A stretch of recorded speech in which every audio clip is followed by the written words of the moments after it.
Speaking of the West Coast, the newest star in Golden State played his first game at Oracle Arena since signing with the Warriors. Kevin Durant received a warm welcome filled with cheers as Team USA took on China in an Olympic exhibition game. Durant scored the first 10 points for USA, finishing with 13 in a 107-57 win. Stephen A., what was your reaction to Durant's Oakland debut last night?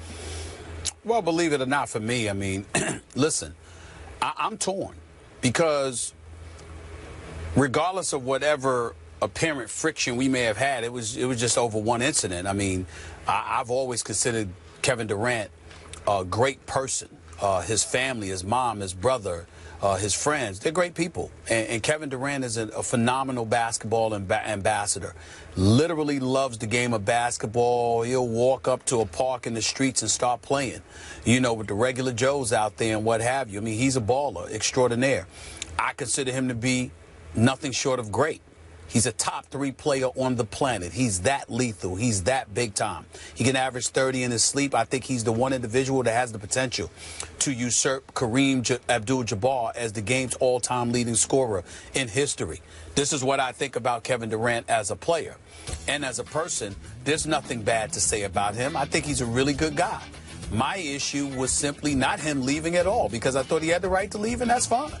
It's going to the team that beat you. And so the fans out there in Oakland that watched him, you know, Kyrie Irving, who hurt him, who killed him in Game 7 when he hit that three-pointer to seal the deal, made sure to let Kevin Durant know prior to tip-off, you were going to get the ball early. I'm coming to you. And everybody knew that. Krzyzewski knew it when he started all 3 Golden State Warriors in Green and Klay Thompson and now Kevin Durant. You know, grand entrance in the second quarter by Steph Curry, who showed up to support the guys, and Kevin Durant going over there to hug him at halftime. It was a beautiful thing. We get all of that. The flip side to it, the reason why I'm torn is because I love competition. I like seeing greatness going up against greatness, not greatness joining greatness. And by Kevin Durant electing to go to the Golden State Warriors, in my mind, he's essentially taking the suspense out of the Western Conference. I know that CP3, Blake Griffin, and DeAndre Jordan are in Los Angeles. I don't think they can beat these boys. I know that LaMarcus Aldridge and Kawhi Leonard have been joined by Pau Gasol. I don't think they could beat these boys. And so when don't get me started with anybody else in the Western Conference. So what is there to think about? It's inevitable because of Cleveland's dominance in the Eastern Conference that there's a collision course between Cleveland and Golden State. And that puts me in a position where my NBA season, November through April, is jeopardized because I have little to no suspense. Yeah. And it would have been better if Kevin Durant had gone somewhere else. But I can't, you know, it is what it is. Well, you're right about this. Kevin Durant playing on the Warriors is like playing pickup against a bunch of regular Joes in the park. The Western Conference has no shot. You want to see competition? You'll see one of the all-time great finals, Cleveland against the Warriors, assuming health. There's nothing stopping that.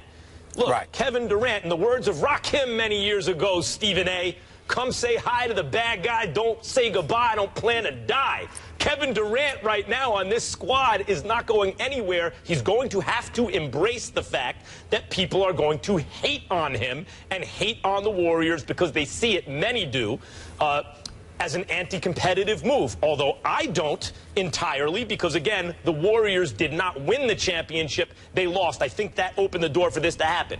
I want to say this, though.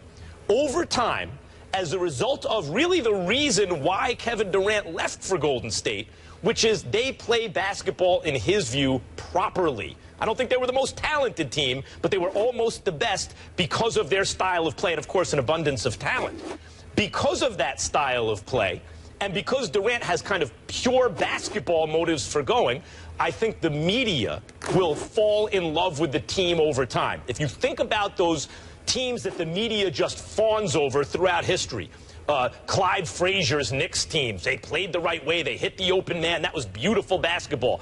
Bill Walton's Portland team that won. Oh, my God, that's how you play. Tim Duncan's San Antonio Spurs squad. That's the proper way to play. The media will embrace it over time, and that will slowly trickle down to the fans. And this team will be remembered lovingly by people. They're not going to remain hated for long. I have a question for you. Yeah. Did you watch USA against China last night? Right. No. Answer the question. Answer the question first. Answer the question. Did you watch it? I watched the Democratic National Convention. Let me tell you why you didn't watch it. No, Even though you like, because we the both convention like was on. Hold on, we both like our politics. Fair enough. But let me tell you the real reason why you didn't watch it. Because the outcome was a foregone conclusion. Yeah. Did you watch the Dream Team? Did you watch the Dream Team? Excuse me? Did you watch the original Dream Team? That's not fair. Were those yes, not I did. foregone conclusions? Yes, I did. Time out. Let me answer your question. I did. But I did is because we hadn't seen it before. And we hadn't seen, you know, in 1992 in Barcelona with Magic and Michael and the crew getting together. We hadn't seen that before. Stephen A., when we but see after this that, we team, didn't want to hear anything about a dream team. When we see this team doing their thing to teams like the Clippers that are stacked, to some of these Western Conference teams, even, by the way, the Thunder are still going to be good. Yes, Duncan is gone. We all know the Spurs are going to be great again. When we see this Warriors team clowning the Western Conference, it's like, look, Mike Tyson tickets when he was in his prime started getting hard to sell. That's why he was in Tokyo when he lost to Buster Douglas, because it was hard to sell that in this country. It's a 90-second fight. But let's not pretend that Mike Tyson fights weren't huge events. People wanted to see. Sometimes you get to an elevated, sublime level of dominance that even though it's sort of anti-competitive, you still have to watch because it's spectacle. I'm going to be watching Warriors games. You see, you're saying that, but first of all, that's a horrible analogy because there's 82 regular season games. Of course, you're going to watch Kevin Durant and Golden State Warriors against the Clippers. Before he lost? Hold on. On this show, you got to let me finish my point, boy. You got to let me finish my point, my man. They got the Clippers, you got the San Antonio Spurs, you got the Cleveland Cavaliers, okay? You'll watch the Knicks against Cleveland in the Eastern Conference. But when you talk about suspense, I'm saying to you that by and large, over the course of a regular season, it's going to be hard. Trust me on that. It's going to be hard. No, I'm watching. To watch. I'm watching. Now, you're right. Okay. I may not watch the fourth quarter when they're sitting all the starters, but I'm watching like 2.5 quarters of the game. Okay. Durant's first game in the blue and gold scheduled for October 6th, an exhibition game, that against the Kings. And the last time the U.S. men's team lost an exhibition game was 2004 against Italy. Now I'm going to question whether or not you watched First Take, because if you know anything about me, I keep trying to tell. Molly, do I need you to say it or do I need to say it? Because I don't want to do the accident thing, because the bus accident just the other day with the Dallas Cowboys, but it is apropos. They are an accident waiting to happen. What can go wrong usually does. And what I said last year coming into the last year's season, last 2015, this is exactly what I said. Molly is an eyewitness to this, Max.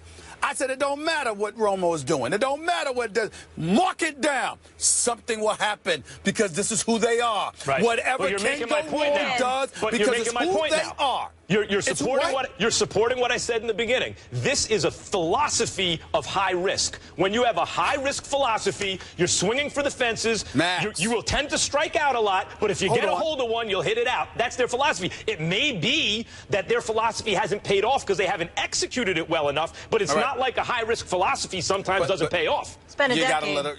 You got to let a brother make his point, Max. Here's the deal with the Cowboys, okay? Whether it's weed, whether it's domestic violence, whether it's organizational decisions and people you elect to take chances on, whether it's giving a dude that had a grand total of 1 playoff victory on his resume prior to beating Detroit the year before last, and you still give him a $108 million deal, it does not matter. Everything about this organization has shown you that if there is something there to do wrong, they will do it. If there is something there that can go wrong, it will happen. It just. So what are you saying? The football gods just jinxed the franchise? This is the same organization. Hold on. This is the same organization that had the temerity, the unmitigated gall, that make to discuss the decision. We're going to let go of T.O. because he's a cancer. But a bunch of pot smoking and Lord knows what else they be doing up in there. We'll keep them on the team. I got nothing but bad. somebody like T.O. had to go years ago. I got nothing bad to say about T.O. T.O. balled out in the Super Bowl, best player on the field in one leg. They should have never let him go. I agree with that. But the idea that somehow the football gods just don't like the Cowboys, I think, is far-fetched, wouldn't you say? Really? Yeah. I got proof. What you got? 2 playoff victories in over a decade? What do you have? First of all, Tony Romo, the only issue Romo has is staying on the field. When he's on the field, he's an elite quarterback, Stephen A. I hate the Cowboys, but you got to admit in the regular season. Oh, I'm not. In the regular season, yes, he is. I ain't saying he's Eli in the play. I ain't saying he's Eli in the playoffs. Let's just calm down. All right. Well, that's what counts, isn't it? That's what counts. Oh, I love it. I'm with Stephen A. on this one. Sorry, Max. You're damn right. You two are forcing me to defend the Cowboys. I love it. That's right. And you should be ashamed of yourself for defending them. I'm impressed. We'll leave it there.